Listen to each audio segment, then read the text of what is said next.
দুর্নীতিতে সম্পৃক্ততার অভিযোগে বাংলাদেশের সাবেক সেনাপ্রধান জেনারেল অবসরপ্রাপ্ত আজিজ আহমেদের উপর নিষেধাজ্ঞা দিয়েছে যুক্তরাষ্ট্র।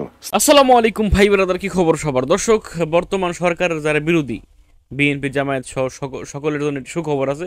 সেটি হচ্ছে আমাদের সাবেক সেনাপ্রধান জেনারেল আজিজ আহমেদ সে এবং তার পরিবার এবং তার ভাইয়ের বিরুদ্ধে মার্কিন নিষেধাজ্ঞা দেওয়া হয়েছে।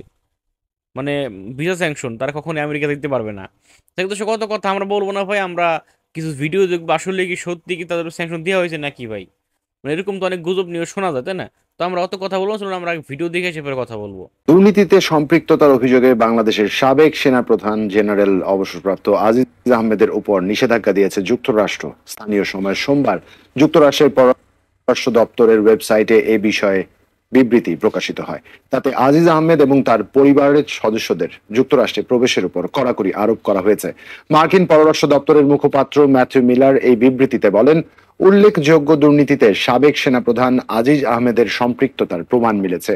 তার কার্যকলাপ বাংলাদেশে গণতান্ত্রিক প্রতিষ্ঠানগুলোর দুর্বলতা এবং সরকারি প্রতিষ্ঠান ও প্রক্রিয়ার উপর জনসাধারণের আস্থার অভাবের কারণ হয়ে দাঁড়িয়েছে।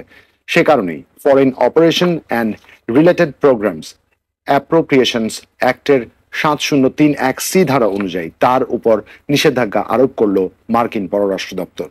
যাই হোক দর্শক, আপনারা শুনতে পেলেন এতক্ষণ যে আমাদের জেনারেল আজিজ আহমেদের উপরে কিসের জন্য কোন কারণে নিষেধাজ্ঞা দেওয়া হয়েছে। তো ভাই এই হলো অবস্থা ভাই। তো আপনারা আপনাদের মূল্যবান মতামত লিখে যাবেন কমেন্টে। আর শুরুতে বললাম যে আসলে বিএনপি সহ বিরোধী দলদের জন্য সুখবর, কারণ তিনি আওয়ামী লীগ অথবা আওয়ামী লীগ অধ্যুষিত একজন মানুষ জেনারেল আজিজ। মানে তিনি আওয়ামী লীগের পক্ষে সবসময় কথা বলে থাকেন, কারণ তিনি রিটায়ার্ড হওয়ার পরও কিন্তু আওয়ামী লীগের পক্ষে অনেক কথা বলেছেন। যে একদম সেখান থেকে আমরা বলতে পারি যে আওয়ামী লীগ হয়তো এর জন্য বেজান না, এর জন্য মানে খুশি না। খুশি হচ্ছে বিএনপি জামায়াত অধ্যুষিত যারা মানে এই গ্রুপের লোক, তারাই হয়তো খুশি হতে পারে এই অবস্থা। তাই দর্শক, ভালো থাকবেন, সুস্থ থাকবেন, আসসালামু আলাইকুম।